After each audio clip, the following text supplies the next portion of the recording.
La única persona en este planeta que tenía amenazada a mi hermana era Pablo Aravena. Están culpándome, están creyendo que yo maté a mi hermano, a su mamá y a su nana. Hoy día murió de nuevo mi hermana y mi sobrino en la toalla porque no se le hizo justicia. ¿Cuál de los 7 pecados capitales constituye un mayor peligro para las personas inocentes cuando se exacerba uno de ellos? La codicia es, en el caso que revisaremos, una ambición que parece no tener límites. Las relaciones de pareja en sus complejidades lleva a algunos a darse una nueva oportunidad y a rehacer su vida. Fue el destino que eligió Alfredo Aravena Vidal, quien tuvo 3 matrimonios. Con su primera mujer nació Angélica Aravena, una hija sobresaliente que emigró a Australia en búsqueda de mejores oportunidades. Luego, terminada su primera relación, Aravena Vidal se dio una nueva oportunidad y tuvo 2 hijos más. Alfredo, quien se radicó en el sur, y Pablo, un hombre insaciable que solo ambicionaba el dinero familiar, considerando que su padre era un alto y bien pagado ejecutivo de Codelco. Sin embargo, no estaba todo dicho, porque Alfredo Aravena se casa nuevamente por 3ª vez y en esta ocasión con Viveca Segovia. Con ella tienen un hijo, un último hijo llamado Felipe. Pasa el tiempo y Alfredo fallece, y tras su muerte queda a disposición de todos los hijos una generosa herencia. A raíz de ello se genera un conflicto solapado entre los propios hermanastros. Pablo Aravena Garcés, tercer hijo de Alfredo Aravena Vidal, es el principal protagonista, quien en medio de la avaricia desmedida considera seriamente desvincular de la herencia a su medio hermano Felipe y a la madre de este. Invadido por los celos, la rabia y la ambición, no hace otra cosa que idear una salida para concretar sus planes. Durante el año 2006, el segundo hijo de Aravena Vidal, Alfredo, fallece de cáncer, circunstancia que impulsa a Pablo a considerar una injusticia el repartir dinero de su padre con su última familia. No existen motivos para transgredir los valores, sin embargo Pablo opinaba lo contrario. La lucha por resguardar lo que él consideraba suyo formaba parte de su modo instintivo de actuar. Su mente precaria era incapaz de conciliar los derechos adquiridos por la otra esposa y el otro hijo de Aravena. Felipe Aravena Segovia tiene tan solo 19 años. Su vida transcurre como la de cualquier adolescente, entre la música y el estudio divertido, inquieto, audaz. No tenía mayores vínculos con sus medios hermanos, ya que había una diferencia de edad bastante notoria y marcada, atendiendo además que su familia paterna lo consideraba un enemigo, un accidente en sus vidas.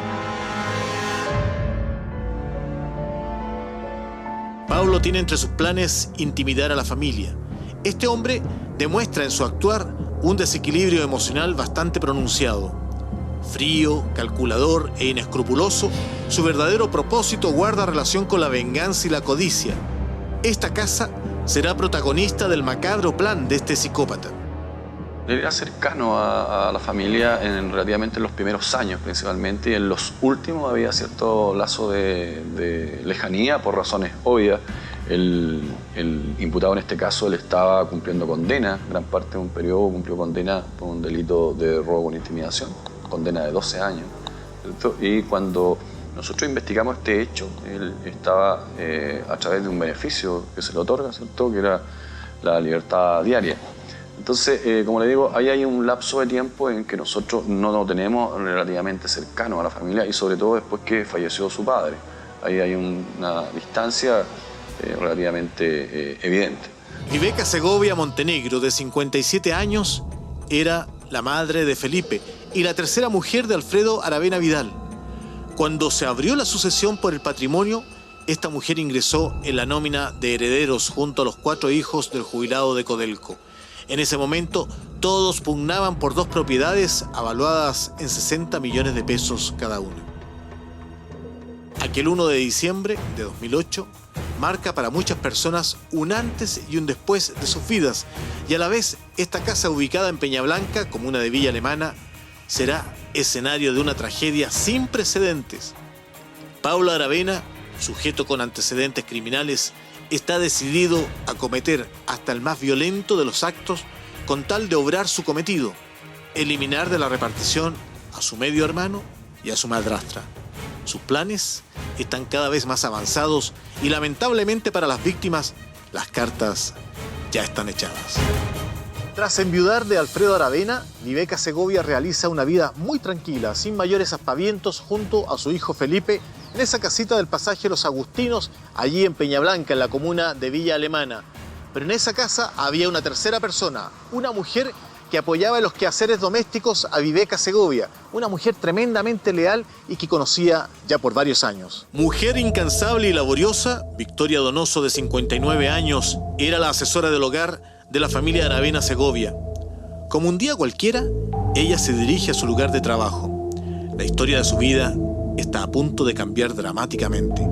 La fidelidad con la que sirvió por años a los Aravena la transformaría ahora en una víctima más de las terribles circunstancias de esta familia. Felipe ingresa a su hogar y percibe su soledad. Nada llama su atención. La casa aparentemente está en perfecto orden y él se siente seguro. Pablo lo espera sigiloso. Ha tenido todo el día para tramar el final de cada uno de los miembros de esta familia. Mientras el joven ordena sus cosas, la muerte lo sorprende. Pablo Aravena no tuvo piedad para cegar la vida de su medio hermano. Viveca no sospecha en lo más mínimo lo que ocurre en su casa. La prisa por llegar al hogar guardaba relación con el horario de su hijo y el compromiso de la madre asumido en esta ocasión, las cosas no fueron distintas. Pablo ya se había asegurado de quitar una piedra del camino. Ahora era tiempo de eliminar a la segunda. Su falta de moral lo llevó a cometer uno de los errores que lo terminó incriminando: robarle el anillo a la segunda víctima.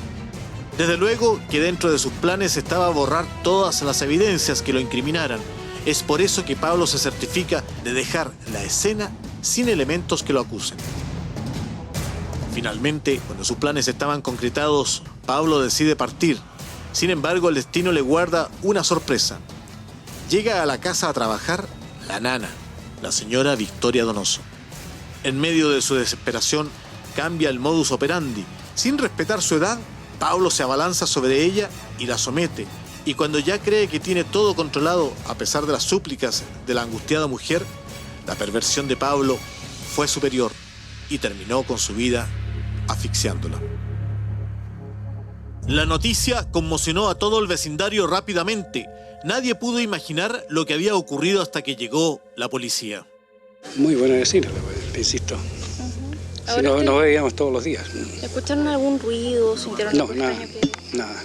Yo salí hoy día en la mañana y no miré para la casa si ellos habían salido o no.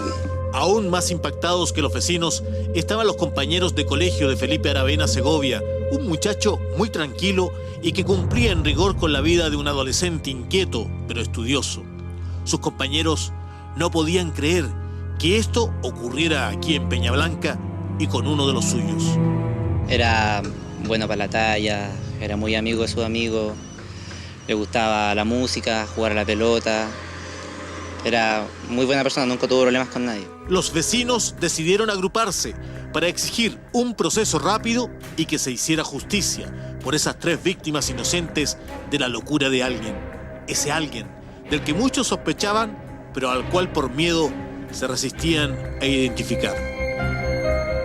La escena del crimen es horrorosa y pese a la cercanía de los vecinos del pasaje de Los Agustinos, nadie escuchó lo que se presume debió haber acontecido. El único testigo es el propio Pablo, el asesino, pero ninguna de las víctimas gritó pidiendo auxilio o reaccionando al dolor, al horror de ser asaltado mortalmente. Pablo es el autor de 3 homicidios. Quizá nunca dimensionó lo que iba a ocurrir. Pablo decide escapar al comienzo y recurre a su pareja con el propósito de tener una coartada validada. Lo que nunca imaginó es que una cámara de seguridad lo registraría cuando se trasladaba hacia la casa y al volver de ella. Si bien es cierto que al comienzo tenía una versión sólida acerca de su inocencia, la mentira no tardaría en caer por su propio peso. Los días de libertad e impunidad para Pablo estaban contados. Por lo cual nos trasladamos al lugar, llegamos alrededor de las 21:45, 22 horas al lugar de los hechos. Este era en la localidad de Peña Blanca, como señalaba, era un pasaje. Al fondo del pasaje había un domicilio, una casa de un piso, material sólido. En el lugar habían muchos vecinos. En el ingreso también habían familiares, muy afectados por lo que habían descubierto. También se constituye o se hace presente la Fiscalía. Tenemos una reunión previa en el lugar y además personal de Carabineros que está en custodia del lugar de los hechos también toma contacto especialmente conmigo, ¿cierto? Y nos hace entrega del sitio del suceso y nos da los antecedentes preliminares que ellos manejaban. Luego de eso nosotros ingresamos al domicilio. Hay un ingreso que se hace desde el punto de vista criminalístico. Nosotros le llamamos la primera inspección ocular. Esa la hace el oficial más antiguo que se constituye en el lugar. Nosotros verificamos efectivamente que no tenemos sobrevida de ninguna de las personas involucradas. Tiene también por objeto, entre otras cosas, ubicar o identificar posibles evidencias, es decir, indicios que el día de mañana se van a transformar en evidencia. Esas las protegemos o las individualizamos. En definitiva, nos hacemos una dinámica de los hechos. El oficial más antiguo tiene que salir con una hipótesis investigativa, tiene que salir con una dinámica que le permita establecer en presencia de qué está. En este caso, estábamos en presencia de un homicidio, no había ninguna duda, teníamos 3 cadáveres en diferentes habitaciones del inmueble y todos presentaban características similares en el mecanismo de acción por el cual le quitan la vida, en este caso una estrangulación manual por lazo. La Policía de Investigaciones tenía evidencias claras de la culpabilidad de Pablo Aravena. Sin embargo, aún le faltaban elementos para vincularlo fehacientemente con el triple homicidio. Los días transcurrían y el objetivo era el mismo: comprobar la culpabilidad de este sujeto y condenarlo bajo todos los rigores de la ley. Después, las características del hecho, cómo sucede, nosotros teníamos, en especial, no había fuerza en las cosas, no había fuerza en las vías de ingreso y otras características formaron parte importante de la investigación que nos hicieron ver que era un homicidio que revestía cierto grado de premeditación en el hecho. Eso hace que nosotros tengamos que redoblar nuestro esfuerzo en el equipo que nosotros empleamos.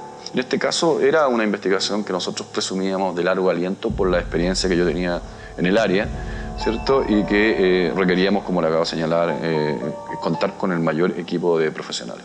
Las primeras horas son súper importantes para nosotros del momento que llegamos, que no necesariamente son las primeras horas de cuando ocurrió, pero sí nosotros cuando tomamos conocimiento de algún delito o una investigación como esta. Efectivamente nosotros tenemos una buena cantidad de antecedentes que se nos proporcionan inicialmente, principalmente por los familiares, quienes son bastante claros en sus declaraciones, ¿cierto? Imputan el delito en forma inmediata, ¿cierto? A algunas personas determinadas. Bueno, nosotros nos tuvimos que abocar a esa parte también y empezar a desarrollar nuestra investigación, que no necesariamente fue solamente eso lo que nosotros investigamos. Aquí se dieron un montón de alternativas e hipótesis investigativas, se agotaron todas, ¿cierto? Las que nosotros tuvimos conocimiento de que se desarrollaron. Esta fue una investigación de largo aliento. Como 2 años nosotros se ocupó el plazo que la autoridad competente dio a la investigación y se desarrolló durante ese periodo la investigación en tiempo completo. Extrañamente, Pablo Aravena habría resultado absuelto por el Tribunal Oral en lo Penal de Viña del Mar. Eso a pesar de la contundencia de las evidencias que se estaban registrando. Él no habría cometido los 3 crímenes y lo peor, quedó libre. Los familiares de Viveca Segovia comenzaron a denunciar que estaban siendo amedrentados por parte de este sujeto. Además, pidieron la nulidad del caso, a lo que acogió claramente la Corte Suprema. Hubo un nuevo juicio, un nuevo proceso, un adecuado proceso. Sin duda, fue un caso que conmovió a la opinión pública y su desarrollo fue ampliamente cubierto por los medios de prensa, porque tenía demasiadas características singulares, un triple homicidio que implicó destinar también más de 3 largos años al primer juicio. Era particular, entre otros, principalmente porque nosotros en nuestra comunidad no tenemos frecuencia de encontrar, ¿cierto?, en un mismo hecho 3 víctimas. Eso no se nos da, no es que no exista, pero es muy poco frecuente. Esta investigación fue una investigación de largo aliento en que se lograron obtener los indicios necesarios para que el tribunal pudiera hacer convicción y en definitiva este caso termina con una condena, ¿cierto? Una condena máxima en este caso, son una condena de 40 años sin beneficio, donde se entregaron todos los antecedentes al tribunal por intermedio de la Fiscalía, con quien se trabajó en forma permanente.